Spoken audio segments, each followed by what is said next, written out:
तो आज हम एक ऐसी शख्सियत की जिंदगी और विचारों की गहराई में उतर रहे हैं जिनके नाम के साथ मतलब हमेशा विवाद जुड़ा रहा, ओशो।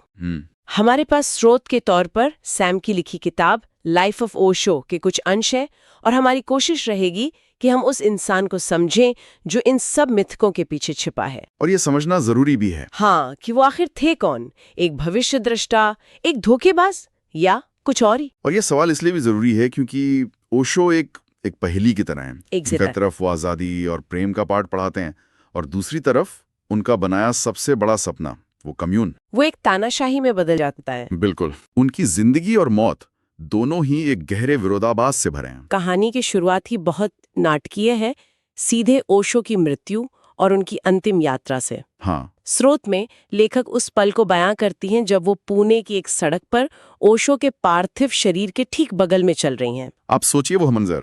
हजारों लोग सफेद कपड़ों में, चारों तरफ भारत की सड़कों का शोर, भीड़ और बीच में मौत को लेकर अनगिनत सवाल। हाँ, कि उनकी मौत हुई कैसे, उनकी देह को मतलब इतनी जल्दी जलाने की क्या वजह थी। और ये सवाल सीधे उन घटनाओं से जोड़ते हैं जो उनकी मौत से कुछ साल पहले अमेरिका में घटी थी। बिल्कुल। ओशो ने खुद ये दावा किया था कि अमेरिकी सरकार ने हिरासत के दौरान उन्हें थैलियम नाम का एक धीमा जहर दिया था। और यहीं से कहानी का सबसे रहस्यमयी अध्याय शुरू होता है। हाँ, लेकिन ये जहर वाली बात थोड़ी अजीब नहीं लगती?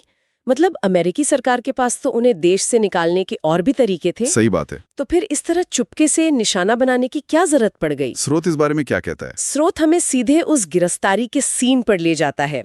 शार्लेट शहर का एयरपोर्ट, 2 प्राइवेट जेट विमानों को पुलिस ने घेर रखा है। 2 प्राइवेट जेट? हाँ। और ओशो और उनके साथियों को बिना जमानत की हिरासत में ले लिया जाता है। ये सब कुछ मतलब किसी हॉलीवुड फिल्म की तरह रचा गया लगता है। सुनकर ही यकीन नहीं होता। ये किसी गुरु की गिरफ्तारी है या किसी अंतर्राष्ट्रीय अपराधी की। और हिरासत के हालात तो और भी अजीब थे। उन्हें जानबूझकर एक जेल से दूसरी जेल घुमाया गया ताकि उनके वकील उन तक ना पहुंच सकें। बिल्कुल। उन्हें डेविड वॉशिंगटन जैसे झूठे नाम से भर्ती किया गया और एक अजीब सा खाना दिया गया। पर सबसे रहस्यमयी बात यह है कि हिरासत के दौरान का एक पूरा दिन उन्हें याद ही नहीं था। क्या? एक पूरा दिन? हाँ, बाद में जेल के रिकॉर्ड से भी ये बात सामने आई कि उस एक दिन का कोई हिसाब ही नहीं था, जैसे वो 24 घंटे हवा में गायब हो गए हों। तो क्या ये सिर्फ ओशो का वहम था या फिर वो जानबूझकर एक शहीद की भूमिका निभा रहे थे ताकि अपने अनुयायियों की सहानुभूति? हाँ, ये भी एक सवाल है कि आखिर अमेरिकी सरकार उनसे इतनी खफा क्यों थी। इसका जवाब शायद उनके ओरेगॉन कम्यून में छुपा है। बिल्कुल। ये कहानी एक बहुत बड़े सपने से शुरू हुई थी। रेगिस्तान के बीचों बीच 64,000 एकड़ जमीन पर रजनीशपुरम नाम का एक शहर बसाना, जिसे वो सिटी ऑफ लव कहते थे। हाँ, सिटी ऑफ लव। ये 60 के दशक के हिप्पी आंदोलन का सबसे बड़ा और सबसे महत्वाकांक्षी प्रयोग था। करोड़ों डॉलर लगे थे इसमें। लेकिन यहीं पर कहानी का सबसे बड़ा विरोधाभास सामने आता है ना। जिस शख्स ने पूरी दुनिया को आजादी और लेट गो का पाठ पढ़ाया, उसी का बनाया हुआ प्रेम का शहर एक तानाशाही कैंप में कैसे बदल गया। ये बदलाव धीरे धीरे आया। ओशो ने सार्वजनिक रूप से बोलना बंद कर दिया था, मौन धारण कर लिया था। अच्छा। और इसी दौरान कम्यून की पूरी बागडोर उनकी सेक्रेटरी माँ अनंतशीला के हाथों में आ गई। और फिर वहां से अजीब अजीब कहानियां बाहर आने लगी। जैसे कि वहां एक फाशीवादी व्यवस्था बन गई थी। मतलब एक ऐसी व्यवस्था जहां शीला का हुक्म ही कानून था और लोगों से बिना सवाल किए दिन रात काम करवाया जाता था। तो ये प्रेम का शहर असल में अंदर से कैसा दिखता था? क्या लोग वाकई खुश थे? देखिए, स्रोत के मुताबिक शुरुआत में तो हाँ, लोगों ने अपनी पुरानी जिंदगी छोड़कर वहां एक नया समाज बनाया था। पर धीरे धीरे कंट्रोल बढ़ने लगा। कंट्रोल? कैसा कंट्रोल? शीला ने एक शांति सेना बना दी थी जो सेमी ऑटोमेटिक हथियारों से लैस थी। क्या कह रहे हैं? हथियारों से लैस? हाँ, लोगों के मेल पढ़े जाते थे, उनकी फोन कॉल सुनी जाती थी, यहां तक कि ओशो के अपने कमरे में भी सुनने वाले उपकरण लगाए गए थे। अरे बाप रे! तो वो जो प्यार का सपना था वो अब डर और एक तरह के पैरानोया के साए में जी रहा था। और इसी बीच ओशो की अपनी छवि भी बदल रही थी। बिल्कुल। वो भड़कीले हीरे जड़े हुए कपड़े पहनने लगे और 93 रोल्स रॉयस गाड़ियों का कलेक्शन जमा कर लिया। 93 रोल्स रॉयस? एक आध्यात्मिक गुरु के लिए ये तो समझ से ही बाहर है। बिल्कुल। और फिर इस कम्यून का अंत बहुत ही सनसनीखेज तरीके से हुआ। वो साल्मोनेला वाली घटना? हाँ, शीला पर आरोप लगे कि उसने स्थानीय चुनाव जीतने के लिए पास के एक शहर के सैलेड बार में सैल्मोनेला बैक्टीरिया मिला दिया। सैकड़ों लोग बीमार पड़ गए। और जब ये सब सामने आया तो वो फरार हो गई। जी, और सबसे बड़ा सवाल यही था। ओशो ने कहा कि उन्हें इन सब के बारे में कुछ नहीं पता था, लेकिन स्रोत पूछता है, क्या ये संभव है कि जिस इंसान ने ये पूरा आंदोलन खड़ा किया उसे अपने ही घर में चल रही इस तानाशाही की भनक तक न लगी हो? हाँ, यही सवाल है। ये सवाल वाकई परेशान करने वाला है। ये समझने के लिए कि आखिर हजारों लोग इन सब के बावजूद उनके पीछे क्यों थे, हमें उनके मूल विचारों को समझना होगा। बिल्कुल। चलिए समय में थोड़ा पीछे चलते हैं, 70 के दशक के पुणे आश्रम में। जरूर। उनके विचारों को समझने की शुरुआत उनके ध्यान के तरीके से करनी होगी। ओशो का मानना था कि विपश्यना जैसी पारंपरिक ध्यान विधियां, मतलब चुपचाप बैठ के ध्यान करना, हाँ, वो आधुनिक खासकर पश्चिमी लोगों के लिए कारगर नहीं है। उनका तर्क था कि आधुनिक इंसान इतना ज्यादा तनाव, गुस्से और दबी हुई भावनाओं से भरा है कि अगर वो चुपचाप बैठने की कोशिश करेगा तो बस अपने दिमाग के उथले पानी में ही गोल गोल घूमता रहेगा। वो कभी गहराई में उतर ही नहीं पाएगा।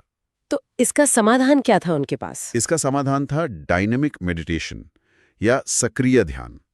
ये 1 घंटे की प्रक्रिया थी जो सुबह के लिए बनाई गई थी। 1 मिनट, ये सुनने में तो बहुत अजीब लगता है। मतलब चिल्लाने और कूदने से कोई शांत कैसे हो सकता है? ये तो उल्टा और ज्यादा तनाव पैदा करने जैसा लगता है। क्या स्रोत बताता है कि इसका लॉजिक क्या था? हाँ, इसका लॉजिक था कैथारसिस, मतलब भावनाओं का रेचन। ओशो का दर्शन था लेट गो, यानी समर्पण। अच्छा। उनका मानना था कि पागलपन से बाहर निकलने के लिए पहले उस पागलपन को पूरी तरह से जी लेना जरूरी है। आपके अंदर जो भी दबा हुआ है, गुस्सा, दुख, हंसी, उसे पूरी ताकत से बाहर निकाल दो। और जब आप शारीरिक और भावनात्मक रूप से पूरी तरह खाली हो जाते हैं, तभी असली खामोशी और ध्यान घटित हो सकता है, वरना वो खामोशी सिर्फ एक दिखावा होगी। तो ये तो हुई उनकी ध्यान की तकनीक जो शरीर और मन के तनाव को बाहर निकालने पर जोर देती थी। लेकिन तनाव की एक बड़ी वजह इंसानी रिश्ते भी होते हैं, खासकर प्रेम। बिल्कुल। इस बारे में ओशो का क्या कहना था? प्रेम और सेक्स उनके दर्शन का दूसरा सबसे महत्वपूर्ण और सबसे विवादित हिस्सा थे। उन्होंने तंत्र की एक नई व्याख्या पेश की। उनका कहना था कि किसी के प्रेम में पड़ना हर इंसान के लिए ध्यान का एक स्वाभाविक अनुभव है, क्योंकि उस क्षण में आप खुद को, अपने अहंकार को भूल जाते हैं। उनकी किताब संभोग से समाधि की ओर ने तो बहुत बड़ा विवाद खड़ा किया था उस जमाने में। बहुत बड़ा। और ये समझना जरूरी है कि 70 के दशक के भारत में ये विचार कितने क्रांतिकारी थे। जहां सेक्स एक बंद दरवाजे का विषय था, हाँ, वहां ओशो उसे खुलेआम अध्यात्म के शिखर तक पहुंचने का एक रास्ता बता रहे थे। उन्होंने समझाया कि संभोग के चरम क्षण में व्यक्ति को 2 चीजों का अनुभव होता है, अहंकार शून्यता और समय शून्यता। मतलब मैं और समय दोनों गायब हो जाते हैं उस एक पल के लिए। हाँ। और यही अनुभव गहरे ध्यान या समाधि में भी होता है। इसी वजह से उन्हें सेक्स गुरु का लेबल भी मिला, जो शायद उनकी सबसे बड़ी और सबसे गलत समझी जाने वाली पहचान बन गई। बिल्कुल। तो उनका मकसद सेक्स को बढ़ावा देना नहीं था? नहीं, उनका मकसद ऊर्जा की मुक्ति था। वो कहते थे कि सभी ध्यान विधियां असल में बिना सेक्स के उसी चरम अनुभव को पाने का तरीका है। उन्होंने प्रेम के कुछ चरण भी बताए थे, है ना? हाँ, 3 चरण बताए थे। पहला, लव 1, जहां 2 लोग एक दूसरे पर अधिकार जताते हैं, एक दूसरे की आजादी को खत्म कर देते हैं। दूसरा, लव 2, एक परिपक्व प्रेम, जहां 2 लोग साथ होते हुए भी पूरी तरह आजाद होते हैं। बिल्कुल। और तीसरा, लव 3, जहां मैं और तुम का भेद ही मिट जाता है और सिर्फ शुद्ध प्रेम बचता है। वो कहते थे कि यही वो अवस्था है जिसे जीसस ने कहा था, ईश्वर प्रेम है। तो हमारे पास ये क्रांतिकारी विचार है और दूसरी तरफ वो विनाशकारी कम्यून। ये सब आखिर उस एक शख्स के व्यक्तित्व में कैसे समाया हुआ था? सही सवाल है। स्रोत में उनसे आमने सामने मिलने का अनुभव भी बताया गया है, वो कैसा था? वो अनुभव भी किसी आम गुरु से मिलने जैसा नहीं था। उनके दर्शन सत्रों को स्रोत में एक पागल डॉक्टर की सर्जरी जैसा बताया गया है। पागल डॉक्टर की सर्जरी? हाँ, उनका तरीका लोगों को सलाह देना नहीं, बल्कि उन्हें उकसाना था। वो लोगों को खुद को पूरी तरह से स्वीकार करने के लिए प्रेरित करते थे, अपने हर हिस्से को, चाहे वो गुस्सा ही क्यों ना हो। अच्छा। अगर कोई कहता कि मुझे बहुत गुस्सा आता है, तो उनकी सलाह होती थी, इसे और करो, एक बंद कमरे में जाओ और आईने के सामने अपने सबसे गुस्सैल चेहरे को देखो, इसे पूरी समग्रता से जियो। डरावने, ये शब्द तो मैं ओशो के साथ कभी नहीं जोड़ती। ज्यादातर लोग तो उन्हें शांत और प्रेमपूर्ण ही समझते हैं। नहीं, मतलब लेखक उनसे मिलकर डर गई थी? ये तो पूरी छवि बदल देता है। हाँ, लेखक का व्यक्तिगत अनुभव बताता है कि ओशो कोमल शाकाहारी नहीं बल्कि डरावने थे। उनसे मिलकर ऐसा लगता था जैसे आप किसी गहरी खाई के किनारे पर खड़े हैं। उन्हें एक रूप बदलने वाला या शेप शिफ्टर कहा गया है, यानी कोई ऐसा जिससे मिलकर आप कभी तय नहीं कर सकते कि उसका असली रूप क्या है। एक पल में गुरु, हाँ, अगले ही पल एक चालाक व्यापारी और फिर एक डरावने मनोवैज्ञानिक। और स्रोत में ये भी लिखा है कि उनसे बात करना किसी नशीले पदार्थ के सेवन जैसा था। हाँ, जैसे LSD का अनुभव हो। लेखक कहती हैं कि जब वो ओशो से बात कर रही थी तो उन्हें लगा कि कमरे की दीवारों की बनावट बदल रही है और समय का एहसास खो गया है। अरे वाह! ये एक बहुत तीव्र, लगभग मति भ्रम जैसा अनुभव था। ये दिखाता है कि उनके व्यक्तित्व में एक जबरदस्त चुंबकीय और शायद थोड़ा अस्थिर करने वाला प्रभाव था। कोई इंसान ऐसा कैसे हो सकता है? इसके पीछे की वजह क्या हो सकती है? इसका एक संभावित जवाब शायद उनके अपने ज्ञानोदय के अनुभव से जुड़ा हो। अच्छा। स्रोत के अनुसार 21 साल की उम्र में ओशो एक पूरे मानसिक और नर्वस ब्रेकडाउन से गुजरे थे। उन्हें ऐसा महसूस हुआ जैसे वो एक अथाह कुएं में गिरते जा रहे हैं। उनका अतीत, उनकी यादें, सब कुछ उनसे दूर जा रहा है। हाँ, सब कुछ। ये ईश्वर को पाने का अनुभव नहीं था जैसा कि पारंपरिक संतों के साथ होता है। ये खुद को पूरी तरह खो देने का, शून्य हो जाने का अनुभव था। वो कहते थे कि सवालों के जवाब नहीं मिले, बल्कि सवाल ही खत्म हो गए। शायद इसी अनुभव ने उनके व्यक्तित्व को वो रहस्यमयी गहराई और अप्रत्याशितता दी थी। तो आज हमने ओशो की जिंदगी के कई पड़ावों का सफर तय किया। उनकी नाटकीय मौत, अमेरिका का वो असफल सपना, ध्यान और प्रेम पर उनके क्रांतिकारी विचार और उनका रहस्यमयी व्यक्तित्व। तो इस सब का आखिर मतलब क्या है? स्रोत हमें एक गहरे विरोधाभास के साथ छोड़ जाता है। एक व्यक्ति जिसने व्यक्तिगत आजादी और जागरूकता की शिक्षा दी, उसी के अनुयायियों ने एक तानाशाही कम्यून बना दिया। हाँ, एक व्यक्ति जिसने अहंकार छोड़ने का पाठ पढ़ाया। वो खुद एक बहुत बड़ी शख्सियत बन गया जिसकी लोग लगभग पूजा करने लगे। ये समझना बहुत मुश्किल है। यहाँ एक विचार है जिस पर गौर किया जा सकता है, जो स्रोत के अंत में आता है। स्रोत इस संभावना की ओर इशारा करता है कि शायद ओशो ने ओरेगॉन में जो कुछ भी किया वो जानबूझकर था। एक सोचा समझा नाटक। मतलब क्या मतलब? मतलब ये कि शायद वो 93 रोल्स रॉयस गाड़ियां, वो हीरे जड़े कपड़े और उनका वो अजीब व्यवहार, ये सब एक उपाय था। उपाय? किस चीज का? अपने ही अनुयायियों को उनकी अंधी भक्ति से झकझोरने का एक तरीका।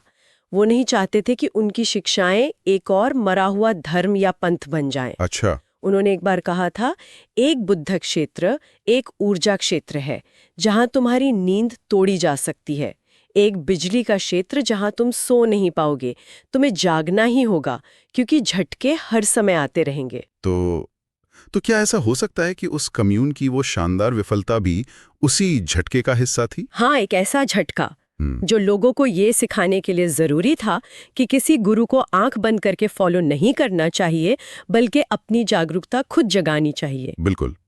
ये एक ऐसा सवाल है जो ओशो की पूरी कहानी को एक नई रोशनी में देखने पर मजबूर कर देता है।